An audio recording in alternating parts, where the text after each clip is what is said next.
Good morning, everybody. Good morning. Welcome to Saturday morning coffee moaning. Welcome if you're listening on podcast. Been watching all of your comments up the side. Hello, Keely. I hope you're okay, sweetie. Sending you lots of love. These glasses are particularly misty. How are we all? How is everyone? It's a miserable sky out there. I was at the shop this morning. It was so cold. It was 6 degrees. What's going on, guys? But apparently Dina says the sun is out in Scotland. The sun has got his hat on. Hip, hip, hip, hooray. Hi, Creatorholic, Alison Fisher, Keely Windle. Thank you for all your contributions yesterday. Sorry to those of you who got one in the quiz. Richard Grindley, my knee is on the mend-ish. I'm not trying to push it too much. Push it. Morning, Steph Schultz, Becky Fithian, Edward Bevington, Hayley Marie. Welcome, one and all. Welcome to the Coffee Moaning Papers. So what have you got in store today? After this, probably around 11:15, you've got the Curly Cooks. Business as usual. Julie, the singing nutcase, I did not. There are so many. What is your handle on Instagram? And I will find it. So we've got the Curly Cooks of Croydon after this. We've also got Lee, episode 2 of Lee Pitt's Odyssey Journey is landing tonight at 7:30, and we will be premiering that. And through popular demand, it's a much longer episode than the intro that landed last weekend. So morning Jordan O'Sullivan. So there we go. So let's jump into the papers, shall we? And I tell you what, it's quite nice just to see something on the front pages that's so sort of benign, anodyne, unrelated to, I don't know, trauma and all this kind of stuff. Call me old-fashioned. Don't call me a royalist, but I don't know why. It was all right. I quite like seeing old Prince Charles and Camilla smiling. Sorry, shoot me down in flames. It was quite nice. They're just two old people having a smile, and he looks like he's going back to, he's opened up his diary again. He's in treatment. He's feeling good, and that's nice, regardless of what you think of the rules. So the front papers are actually, all of the front papers are leading with this. The Sun, King is back in the saddle. He doesn't want to be in the saddle of the cavalry horses. On which note, did anyone hear that there's a whistleblower saying those poor horses are treated terribly? Did anyone hear that?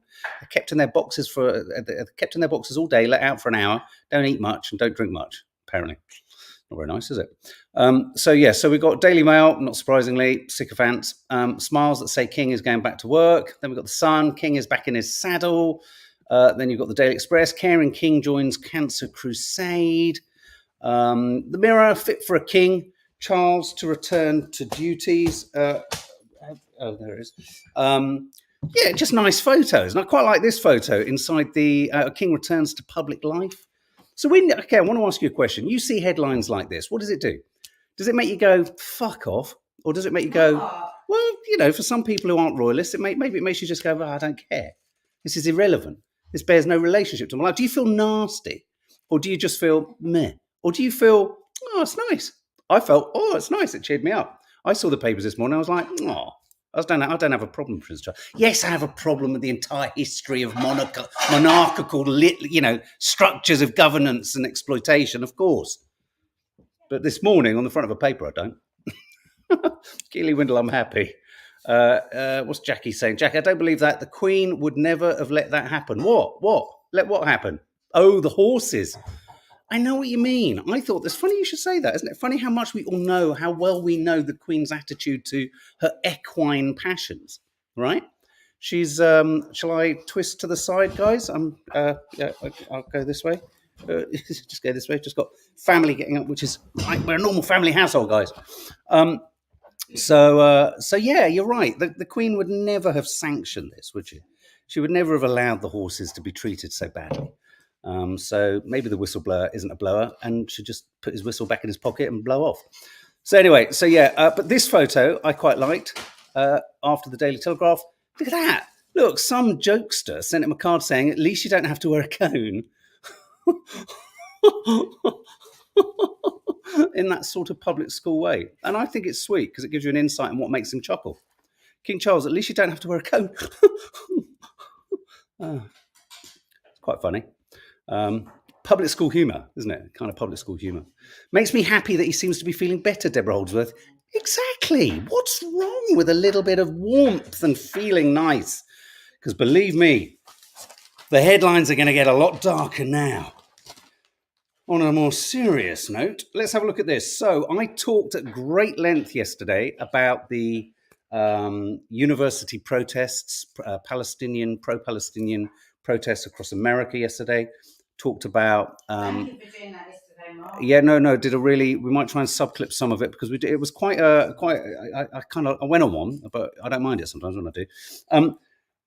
I did talk about the idea that, yes, I wanted to feel and believe that the same would happen in the UK at British universities, but I don't know why. There's something resolutely uncool about most of what we do in all ways. So the what is it? The Telegraph, unsurprisingly, says Palestine protests spread to UK campuses. It looks like a very, sort of lost headline there. And then what they... In order to sort of exemplify what I was saying yesterday, which is I don't know why, I just don't know. I don't know. This is no disrespect to British students. Oh, thank you, Zoe. That's very kind of you, saying I explained it well yesterday. Thank you very much. It's hard. It's difficult to try and relate something like that to now and to why actually a lot of people have been very much, on top of the whole crisis, see this as a tipping point and a turning point. I want to see it like that, and I think perhaps in America it is something like that. But I was also talking about my frustration and fear that it's not going to spread in quite the same way to this country's universities, unfortunately, because our universities seem more obsessed with ridiculous things, just pointless things. So it's interesting that the Telegraph has this headline. And again, let's just always consider this Saturday morning as like a media studies lesson. This is a media studies lesson. So look at this. So Palestine protests spread to UK campuses, and in our media studies, with my media studies teacher hat on, so pay attention. The first big photo that they show is this. Okay. Oh my God. So Palestinian protests have spread to UK campuses, except that's France. So it's not here. Oh my God. Isn't that interesting? Really? So that's the Telegraph. So that's France. But let me show you what they've made the headline. They've used France. And this is what we've done. A guy with a Palestinian flag in a room in Oxford University and honk for Palestine on a pedestrian bridge in Swansea. Now, that's not to diminish the importance of what they did.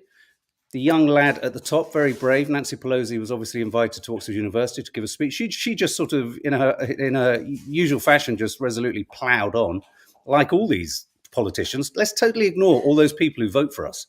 Let's ignore that thing that's the key benchmark and cornerstone of democracy. People. Let's ignore people. Oh, I know what we'll do. We're voted in by people, but let's ignore them. That's not democracy, is it? So this is the British version, which is a bit sort of pathetic. So of course the Telegraph led with Paris, lots of masks and lots of argy-bargy. So this idea that it's spreading, the sentiment is spreading. I am of the opinion, not wishing to decry youngsters and students and all the kind of protests. I think most of our expression is happening on the Palestinian marches. On which point this chap has arisen again. Arise, where is he? Arise, Sir Gideon Falter. This chap, it's been subsequently illustrated. This is the chap who, was described as being openly Jewish by a police officer. This spun into a huge critique of the Metropolitan Police, calls for everyone to be fired and resign. They were all shocked and surprised when the commissioner of the Metropolitan Police said, actually, I'm supporting the officer. And then when you dug into the kind of surrounding footage of what happened that day, Nads, could I grab that other coffee? And when you dig into everything that happened on the day in question, he had tried in a reasonably provocative fashion to provoke both the officers, to provoke both the marchers, to crisscross many, many, many times. And it wasn't all as it seemed. But there was going to be an anti-Semitism march today, and the organizer, who's Gideon Falter, has said that they've had to not run it due to threats and due to a lack of safety. Now, the thing I want to talk about here is something that's really important to distinguish, because there is I think we've all got past the original idea of saying that if you criticize Israel or criticize Netanyahu or criticize what's going on in Gaza, what they're doing in Gaza, that it's anti-Semitic. I think we're all big enough and old enough and grown up enough and intelligent enough to understand that that is a gross simplification, and it grossly simplifies and insults the genuine act of anti-Semitism. But something new is creeping into things now, where there is an attempt to kind of suggest that by not being able to do things, or people taking against particular people, this is also anti-Semitic. And as I said last week, what people like Netanyahu and Ben Gvir, who, let's face it, Ben Gvir jumped a red light and got hit in a car. He's the hard right member of the Israeli government. Did you see that yesterday? Ben Gvir got hit. He was in a crash. And as Danny fucking Price said, I'm sure he probably came out of the car, was pulled out of the car, he's in hospital, saying the car is Hamas. So when these individuals are attacked, or when these individuals are not liked, or when these individuals who have been extraordinarily vocal in their support of a policy that is extraordinarily violent, aggressive, and in indulging in ethnic cleansing, people don't like them. It's not that they don't like them because they're Jewish, and it's not because they're anti-Semitic. What a lot of these people representing some of these extreme opinions have to get their head around and wrap their head around. And the reason it's hard for them, the reason it's hard for Netanyahu and Gideon Falk and all these people and these outspoken people who deal with numbers on telly, the reason it's hard for them to wrap their head around this is they can't in a million years fathom the idea that they might just not be a very nice person and that people don't really like them. It's got nothing to do with being Jewish. It's just we don't like how you articulate your opinions, we don't like the policies you support, and we don't like your assumed arrogance. So there you go. So that might be why he feels that he can't run the march, more than it actually being a threat to him because he's Jewish. It might be just because he's a very unpleasant boy. There we go. Isn't it funny how everything is connected? Yesterday we tickled at the edges of conspiracy theories, didn't we? I'm going to jump past that. TikTok have said they would rather shut down in the US than sell up. This is, I think, a really important story, much more important than the American government are wanting us to think it is. I think the banning of TikTok is about much more than this notion that it's about the Chinese, trawler dredging the data of Americans. As I said yesterday, the data that they're trawling is going to be pretty inconsequential. It's going to be about people tripping up, doing TikTok challenges, what their searches are, all this kind of, of course, other stuff is on TikTok too. There's political stuff, etc. But I think it's really dangerous what's happening. I think they need to get TikTok in America. Someone somewhere needs to be sort of, checking out the American conventions, like, the human rights, and talking about the freedom of speech and talking about their ability of freedom of expression. Apparently, I heard something like 7 million businesses are going to go under in America if TikTok is banned. 7 million businesses. That is a lot. And so this conflation and this idea that TikTok is being removed for that is wrong. It's about control. It's about controlling the narrative. It's about the discomfort Western governments are experiencing at the hands of social media.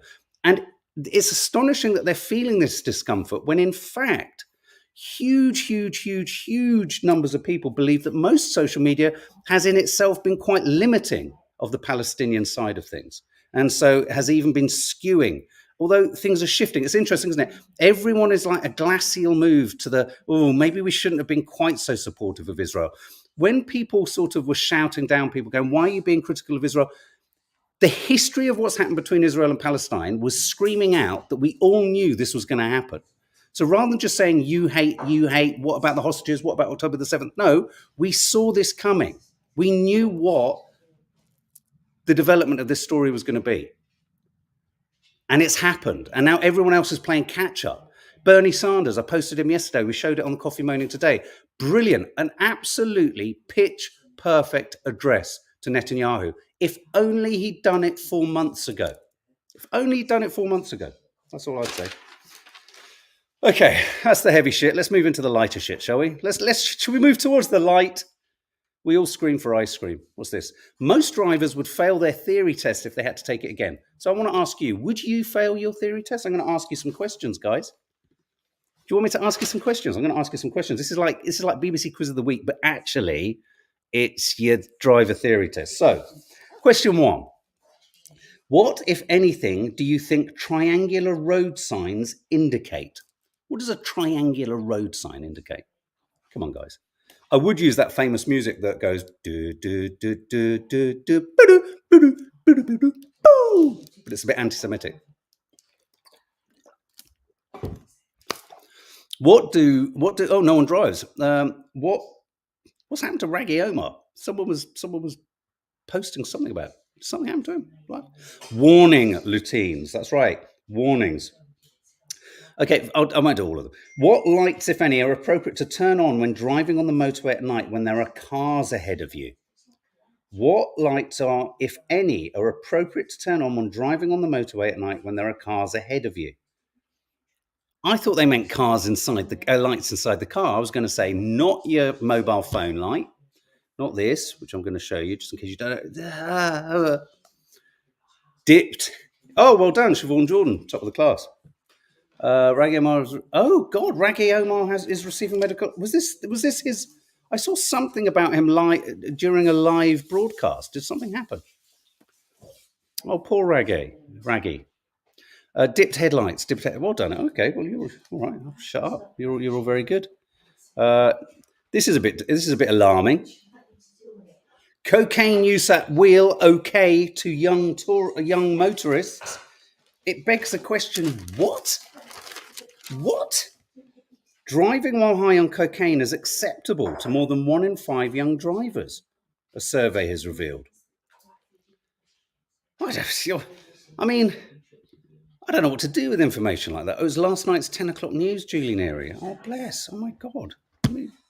That's so sad. Is he okay? I'm just going to have a quick look at... Oh, yeah, he became unwell on screen. Oh, did you hear this, Nads? Raggy Omar receiving medical care after being unwell live on air last night. I used to work with Reg. Yeah. I watched What happened? I watched the whole news. I watched the whole news, and I felt so sorry for him. Oh my God!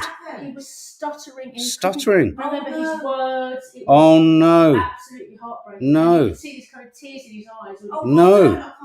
Oh God, sorry guys, I didn't see. This is in none of the papers this morning. I started looking up straight away. Raises questions. Okay, here, hang on. The Sun are saying the whole issue. Some viewers were furious with ITV for not replacing him when it was clear he was not well.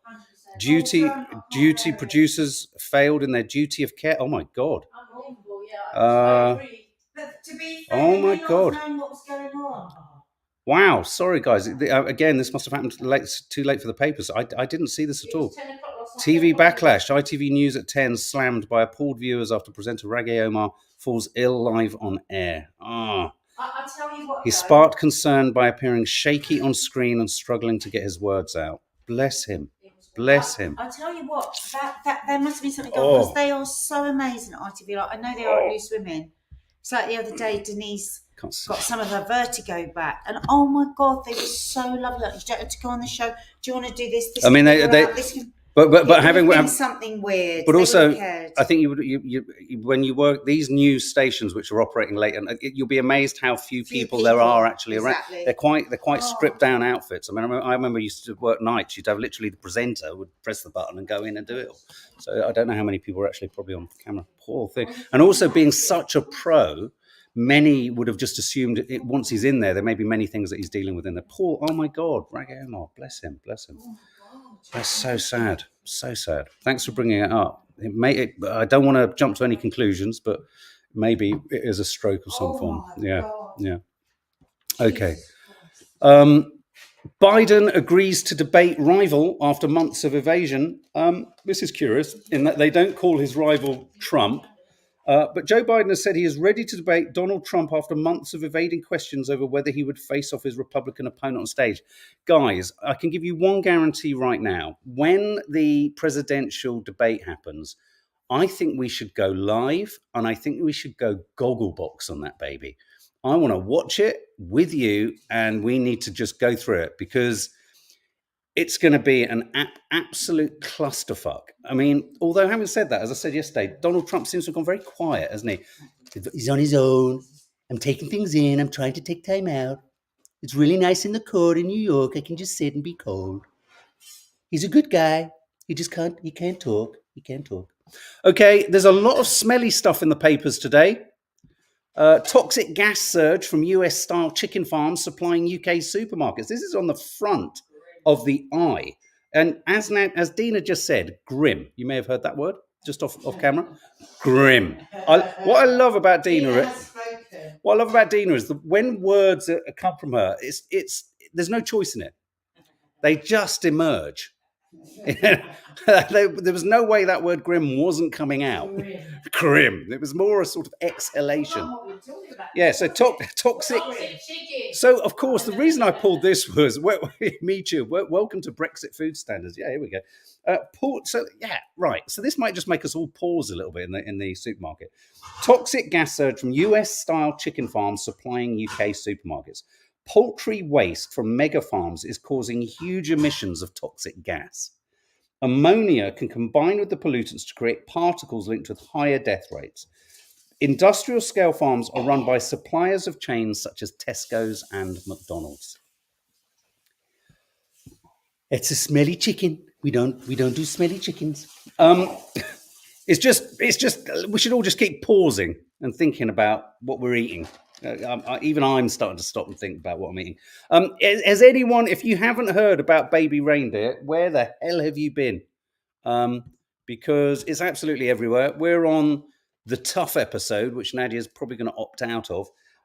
What the Daily Mail? Loads of warnings. Episode 4 is pretty tough. We talked about it yesterday about how sort of online vigilantes are now seeking to find the real life characters in this story, which I think says more about them personally than I think it does. Since time immemorial, we've had so many, the phrase based on a true story wouldn't have so tripped Nadia up that time if we don't have a tradition of making things with people who look like people from life. I mean, I think he's coming in for an unnecessary hammering already, but I can feel the febrile nature of how somehow he has now not been responsible enough for his stalker. I think you need to explain it. And I think, well, we were talking about it all yesterday. This is the series on Netflix where Richard Gadd, a drama in which he talks about his experience with a stalker, and it's based on his true experience. It's based on his life. He did a stage show. It's now been taken up by Netflix, and that's been turned into a series. Many people are seeking. People feel they found the woman. In fact, they have found the woman that it's based on. The woman is posting online who claims to be the woman it's based on. People have kind of added up the dots. Connected the dots and added up the numbers. And now there was the chap in episode 4 who also likewise someone else was found wrongly. Richard Gadd, the creator, has had to go public and say this is not what this series is about. I think it's sad and I think it's unfortunate because I think what's happening here is it's giving papers like the Daily Mail an opportunity to go, oh, so what is the truth about the comedian? Don't you love the way the Daily Mail manages to soak just connective words with sarcasm and judgment? What is, in capital letters, the truth about the comedian and his female stalker whose story has gripped the world in Netflix hit Baby Reindeer? Maybe what is the truth about the psychology around such tragic situations that have been dramatized in an incredibly complex fashion? So, I think he goes to great lengths in this whole project to talk about the contradictory relationship between a stalker and the abused and the stalked and all that kind of stuff. So, yes, there's always going to be question marks about how truthful it is. I imagine it's about his dealing with this stalker. It's about how this stalker impacts on his life. I don't want to give a spoiler from the stage show.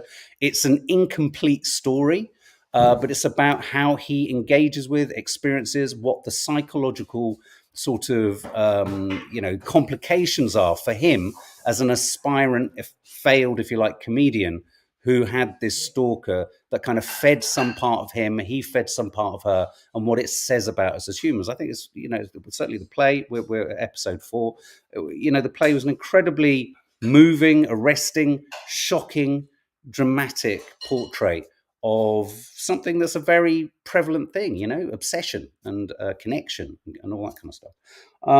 And I think getting into what is the truth, trying to seek the truth. Okay, well then let's peel open every single conceivable drama that's ever been made by every single channel about real life dramas and crimes, and let's do the same. Because I don't think this is any different. Yes, someone might be alive. Yes, there might be some aspect of, and in many regards, Netflix needed to ensure that their duty of care people were in place if there are any potential negative outcomes from this. I mean, The Crown is another good example. The Crown was dealing, again, Netflix, with, speculative fiction about living people. In many regards, why? But we're all it's The Crown. Because it's The Crown, it's okay.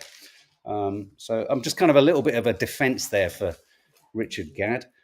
We talked briefly on Wine O'Clock about Harvey Weinstein's. There's now fear. He's had his verdict in New York overturned. So he has to have a retrial. But they're now saying there could be the chance that his Los Angeles trial could be overturned for the same reason, which if it does happen, he will be freed. Harvey Weinstein's second rape conviction could be overturned after a court threw out his first guilty. His lawyers have claimed that the 2022 trial in LA relied on the same mistakes, which was essentially allowing the evidence and the details of other alleged offences that weren't being tried in the case to be heard within the actual court case. They've argued that Weinstein, who was jailed for 16 years, should be resentenced as a first-time offender. So appeals are going to happen everywhere. He's obviously got the wind behind him. He's feeling kind of, he's feeling sort of motivated, fortified. Look at this, blood test that can spot knee trouble 8 years before x-rays. Sorry, the only reason I pulled this is because I've really hurt my knee. Bit of self-interest in this headline. A blood test could detect osteoarthritis in the knees up to 8 years before it appears on x-rays, leading to hopes for a preventative treatment. I went on the search for all sorts of kind of ligature kind of, minerals and vitamins. My knee it's just so painful. The condition thought to affect more than 5 million people occurs on cartilage in the knee. Who's got a knee problem here? This is great. I mean, I'm a big fan or a big believer in stuff that's like a blood test that finds stuff out for people who want those tests. I'm not entirely certain. Like there was big news yesterday about the skin cancer jab. I don't know why. I just feel a bit more nervy about the whole mRNA thing. But I think this has got to be good, right? This has got to be a good thing. Wait till you see the nanobots they can insert. But they do. So the thing I don't get about all this is, it's an accepted sort of truth now, isn't it? That keyhole surgery is a bad thing. It messes up with your internal knee logic. I have an impingement in my hip, says Sonia. Yeah. I wonder if it's just the knee. How could you do a blood test where it knows it's only dealing with the knee? I mean, how do they look? When you put whatever you put in the blood, it goes, yeah, we're just looking for the knee. Yeah. How do they do that? The body, amazing. The Fast now on, biggest UK concert venue. This is Peter Kay.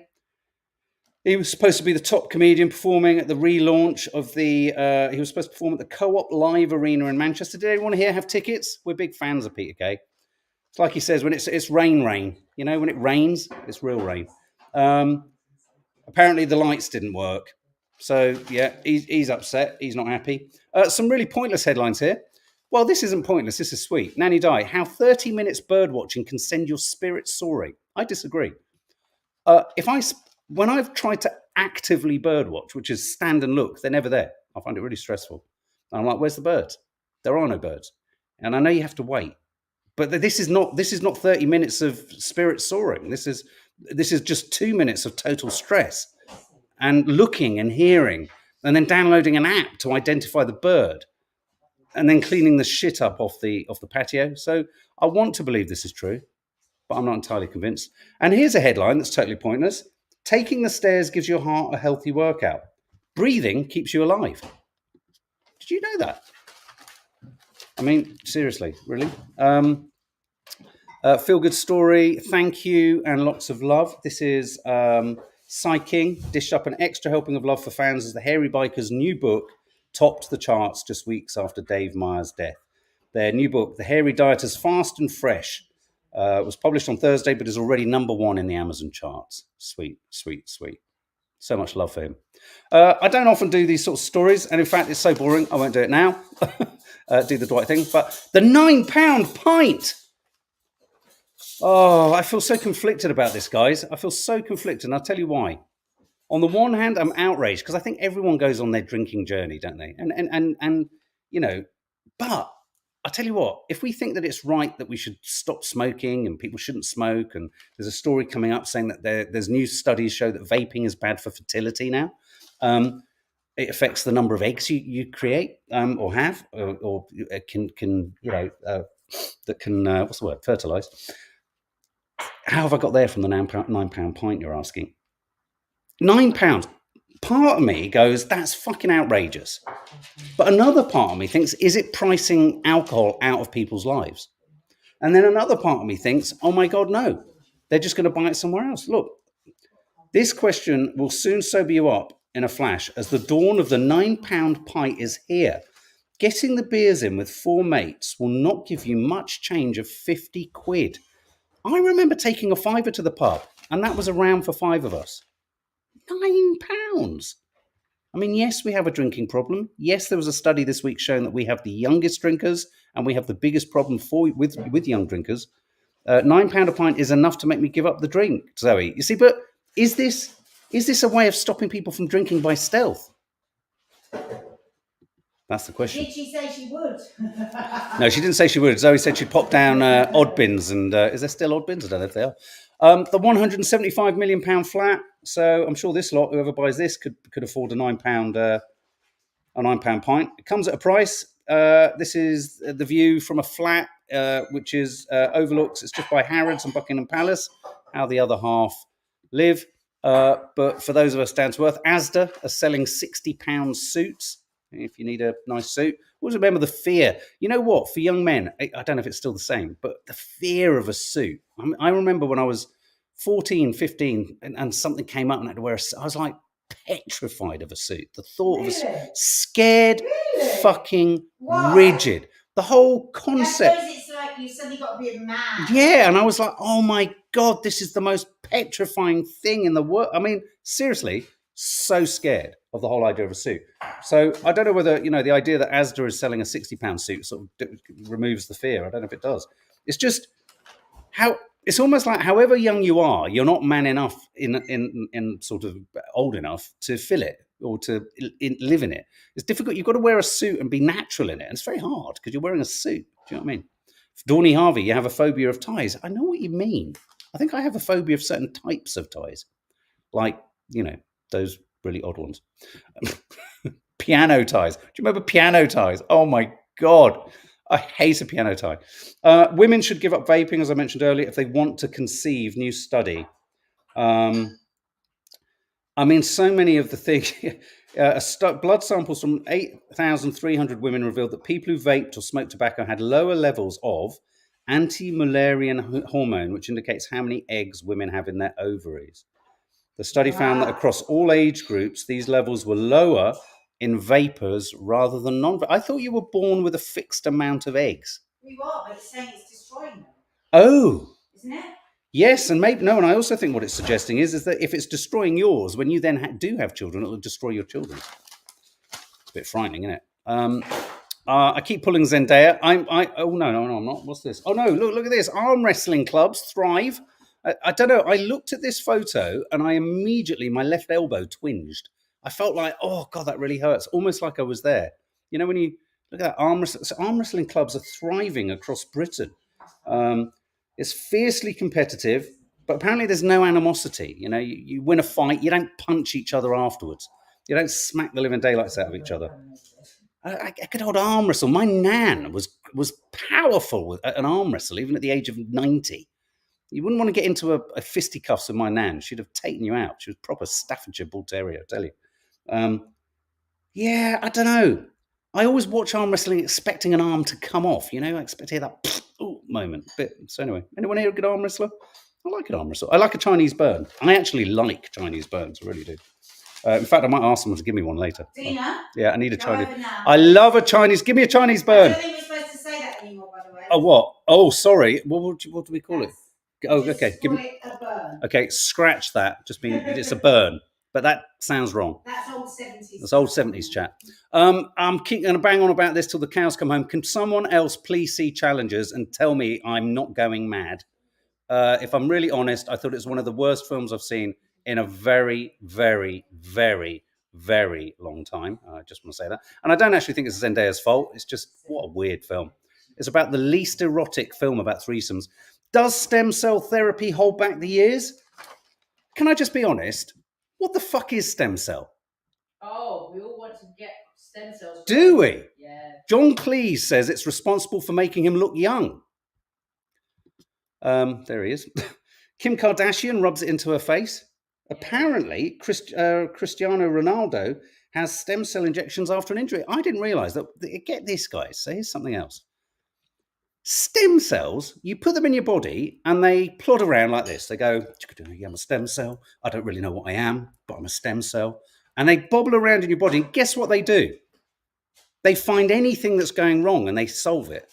You know, that's what... it's fucking amazing. Michael J. Fox is always campaigning, isn't it, for more stem cell research with Parkinson's. So if they find anything that's going wrong, amazing. What the hell would a stem cell do in Nanny Die? Everything's going wrong. What would it home in on? What would... So this is a stem cell in Nanny Die. They wouldn't know where to go, Mum. How do they know where to go? I don't understand. It's so weird. Stem cells have remarkable potential. They're the body's master cells. What does it say? They go into the body and they literally hunt down illness. Wow, crazy. I'm a huge burlesque fan, so there's a shot of Vita Dantes or whatever her name, Dita Von Teese, but she was alongside this. I just got distracted. Just for a moment, I thought, crikey, and then I went, oh, okay. In fact, wasn't Dita Von Teese on Loose when I was on it with you? And I tried to crack a joke with her. She was so beautiful. She was beautiful, but I said something very sort of friendly, and she just completely made me feel. Maybe that's part of the burlesque thing. Maybe for a minute I was her gimp. Oh hell, it's back! This is exciting. This is so exciting. Hell's Kitchen is coming back. Is that the one we like? No, we like Kitchen Nightmares, isn't it? Kitchen Hell. Gordon Ramsay is cooking up a reboot of Hell's Kitchen 20 years after he last appeared on the show. I don't think I'll ever get tired of Gordon Ramsay swearing at people. I love it. I think it's one of those things that probably in about 500 years when we've all died and aliens are on the planet, they're all going to be like, have you got that Gordon Ramsay clip? It's just great. Gordon Ramsay and James from Vanderpump Rules. James, is that his name, James? Yeah, James is Gordon Ramsay's long-lost love child. He has to be. He's just like him. Moving on, we're just getting to the end now. Mum's secret sperm donor romps. It's weird, this. I got drawn into this story. A lesbian has been removed from a same-sex birth certificate because her partner secretly romped with the sperm donor father. So these lesbians, when they split up, having had a child through a donor, when they split up, it transpired that the one who had the sperm donated to them hadn't had it donated. She'd actually gone off and had romps with the guy. Oh my God. 3 times. And this legally means that the one who was the romped against, or the one that had been sort of, didn't have a look in, essentially, couldn't be on the birth certificate. That's harsh. I said things were stinky. Oh, what's this? Oh, centre of attention. I thought that was quite a funny little sort of, I don't know. I don't quite understand why. Let's have a look. World War II veteran enjoys a peck on each cheek from 2 DDay Darlings as he commemorates the 80th anniversary of the landings. Oh, look at him. Pot noodles in a bit of a stink. Mystery eggy odour has been wafting over a town where millions of pot noodles are made. I just said Dina might have been in the area. I haven't eaten some broccoli. What have we got here? Clarkson's farm. Clarkson. I can't stand any of his values, but I find him deeply entertaining, and I'm going to be tuning into this. This is Jeremy Clarkson's series 3 of his farm, And his erstwhile companion, who's become a bit of a major celeb, Caleb Cooper, says that fans keep selling him naked pictures. Oh, bless him. I'm amazed he has a phone. Do you know what I mean? Some of the scenes in that are fucking hysterical in the first series. Becky Fithin, so do I. Against my better judgment, he makes me laugh. I love that. I love that you can not agree with someone at all, but then in certain areas they can make you laugh.